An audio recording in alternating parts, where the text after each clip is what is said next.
சிலவங்களுக்கு மழையப்போ சூடாக பஜ்ஜி போண்டா இந்த மாதிரி காரமாக சாப்பிட பிடிக்கும். ஆனால் சிலருக்கு ஸ்வீட்டாக சேர்த்து சாப்பிட்டா தான் பிடிக்கும்.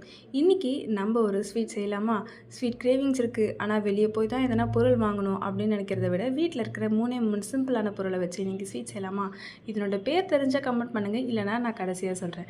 பாஸ்மதி அரிசி நான் ஒரு 1/2 கப் எடுத்திருக்கேன். அந்த 1/2 கப் பாஸ்மதி அரிசி 1/2 மணி நேரம் ஊறினதுக்கப்புறமா மிக்ஸி ஜாரில் போட்டு கோர்ஸாக அரிசி எடுத்து ஓரமாக வச்சுருங்க.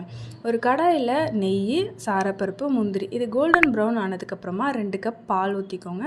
பால் நல்லா கொதிச்சதும் நம்ம அரைச்சி வச்சுருக்க அரிசியும் சேர்த்து அரிசி நல்லா வெந்ததுக்கப்புறம் 1 கப் சுகர், அதுக்கப்புறமா வெனிலா எசன்ஸ் இதெல்லாம் சேர்த்து முடிச்சதுக்கப்புறம் இறக்கும் போது பாதாமை கார்னிஷ்காக சேர்த்துக்கோங்க. அவ்வளோதான், நம்மளோட டேஸ்டியான பிர்னி ரெடி ஆயிடுச்சு. இதை நீங்கள் சூடாகவும் சர்வ் பண்ணலாம், இல்லைனா ஃப்ரிட்ஜில் வச்சு சில்லுன்னு சர்வ் பண்ணலாம்.